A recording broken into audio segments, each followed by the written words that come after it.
20 जुलाई 1969 ये वो दिन था जब पहली बार किसी इंसान ने चांद पर कदम रखा था। इंडियन टाइम के अनुसार सुबह के करीब 1:47 पर एस्ट्रोनॉट नील आर्मस्ट्रांग ने नासा के अपोलो 11 मिशन के तहत चांद पर लैंडिंग की थी। यह इंसानी इतिहास की सबसे बड़ी उपलब्धि थी, क्योंकि उस वक्त टेक्नोलॉजी का इतना विकास नहीं हुआ था और अंतरिक्ष में भेजे जाने वाले यान भी उतने ज्यादा उन्नत नहीं थे। उस वक्त किसी देश के लिए चांद पर जाना अपने शक्तिशाली होने का प्रमाण हुआ करता था। इसलिए अमेरिकी स्पेस एजेंसी नासा ने एक के बाद एक स्पेस मिशन करके इंसानों को पूरे 6 बार चांद पर भेजा। लेकिन आखिर क्यों नासा ने अचानक से अपने मून मिशन बंद कर दिए?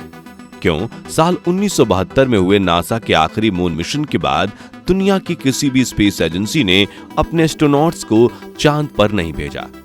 और जहां इंसानी बस्ती बसाने के सपने देखे जाते थे, वो चंद्रमा पिछले 51 सालों से वीरान क्यों है? आज चांद से जुड़े ऐसे ही कुछ चौंकाने वाले रहस्य से पर्दा उठाएंगे, तो पूरा वीडियो जरूर देखना। दोस्तों, 70 का दशक एक ऐसा वक्त था जब अमेरिका और रशिया का बोलबाला चलता था और ये दोनों देश एक दूसरे के कट्टर विरोधी थे। उसी दौर में जब स्पेस मिशंस की बात आई तो दोनों ने अपनी टेक्नोलॉजी को उच्च साबित करने के लिए चांद पर जाने के मिशन की शुरुआत की थी। और सोवियत यूनियन ने 1959 में अपने लूना 2 स्पेसक्राफ्ट से चांद पर पहली बार हार्ड मून लैंडिंग की थी।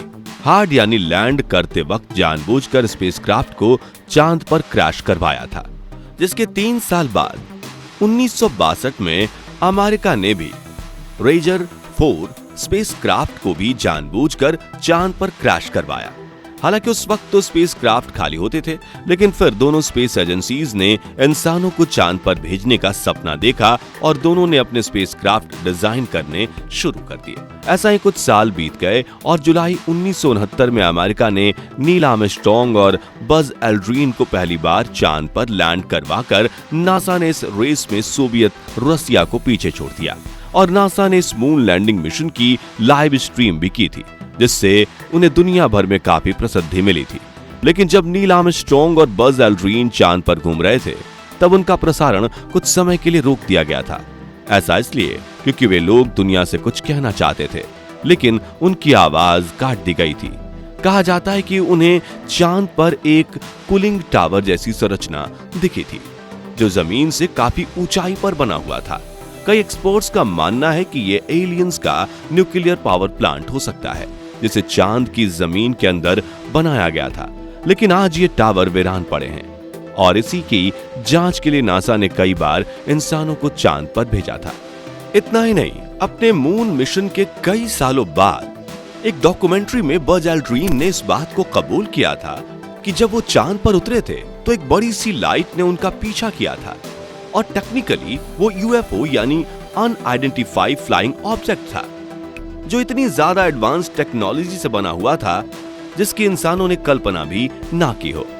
इस डॉक्यूमेंट्री में एजेंसी के एक और ऑफिसर ने दिल दहला देने वाला खुलासा करते हुए कहा था कि जब नील और बज ने चांद की सतह पर लैंडिंग की थी, तभी नील ने प्रसारण वाली चैनल को बंद करके मेडिकल चैनल ज्वाइन करके नासा के चीफ मेडिकल ऑफिसर को कहा था कि वो यहाँ हैं। उन्होंने अपने यान को क्रेटर की साइड में पार्क किया है और वो हमें देख रहे हैं।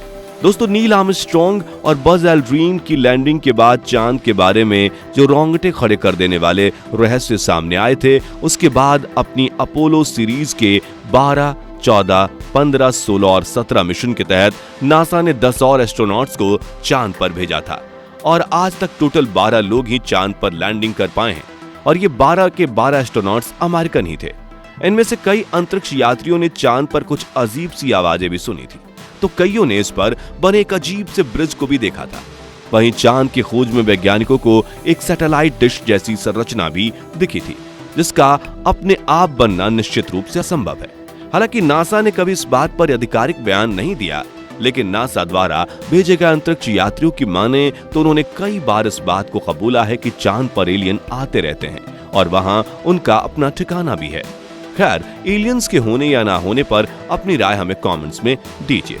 साथियों, यहाँ गौर करने वाली बात यह है कि नासा ने जितनी बार अपोलो मून मिशंस किए थे, उनमें से कोई ना कोई परेशानी तो जरूर थी। सबसे पहले जब अपोलो 11 में लैंडर को चांद की सतह पर लैंड किया जा रहा था, तभी चांद की ग्रेविटेशनल फील्ड की वजह से इनका मून लैंडर अपनी जगह से भटक रहा था और लैंडिंग साइट पर भी उन्हें बड़े बड़े पत्थर दिख रहे थे।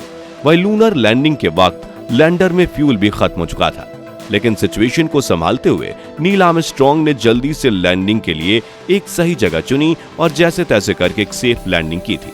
लेकिन अपना मिशन पूरा करके ये दोनों एस्ट्रोनॉट्स जब अपने लैंडर के पास पहुंचे, तब उन्हें लगा कि हम कभी धरती पर वापस नहीं आ पाएंगे, क्योंकि चांद के कम टेम्परेचर होने की वजह से लैंडिंग के बाद स्पेसक्राफ्ट में मौजूद फ्यूल पाइप का टेम्परेचर भी घट चुका था और उसमें जमी नमी अब बर्फ में तब्दील हो रही थी।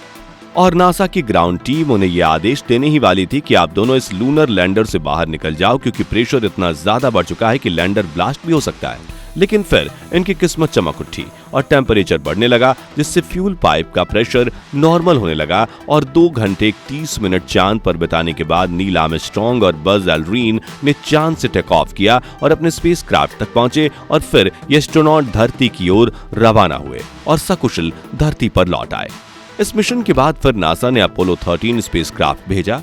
इस अपोलो 13 मिशन के दौरान चांद के पास पहुंचते ही एस्ट्रोनॉट्स जेम्स लोवेल, जॉन सवाइगर्ट और फ्रेड हेज के स्पेसक्राफ्ट में एक बिजली का वायर टूटकर ऑक्सीजन टैंक के संपर्क में आ गया, जिससे स्पेसक्राफ्ट में खतरनाक ब्लास्ट हुआ। इस वजह से उनके अंतरिक्ष यान का पूरा ऑक्सीजन खत्म हो चुका था। यहाँ ऐसी सिचुएशन हो गई थी कि वो ना तो चांद पर लैंड कर पा रहे थे और ना ही पृथ्वी पर वापस आ पा रहे थे। हालांकि उनके लूनर लैंडर में ऑक्सीजन के 2 सिलेंडर्स मौजूद थे और 2 लोगों की जगह इन 3 लोगों ने बैठकर जैसे तैसे करके समय गुजारा और कई मुश्किलों के बाद चांद पर कदम रखे बिना ही धरती पर वापस आ गए। इस खतरनाक मून मिशन के बारे में डिटेल वीडियो आपको एंड स्क्रीन में दी गई लिंक में मिल जाएगी। साथियों, 6 सफल अपोलो मिशंस के बाद नासा ने यह कहा था कि चांद पर इंसानी जीवन नहीं पनप सकता, क्योंकि चांद पूरी तरह से बंजर जमीन है और ऐसा कोई कारण नहीं है कि हम ये कहें कि चांद पर मनुष्य का जाना लाभदायक है। और नासा ने अपने मून मिशंस को ताला लगा दिया। लेकिन फिर ऐसा कौन सा कारण है कि दुनिया भर की स्पेस एजेंसीज भी हमेशा चांद के बारे में रिसर्च करती रहती है, लेकिन उसकी डेटा कभी दुनिया के सामने नहीं रखती? तो साथियों, चांद का धरातल हमेशा से अपने अंदर कई रहस्य छुपाए हुए है। एक थियरी के मुताबिक मंगल ग्रह जितने आकार वाला एक अंतरिक्ष पिंड धरती से टकराया था।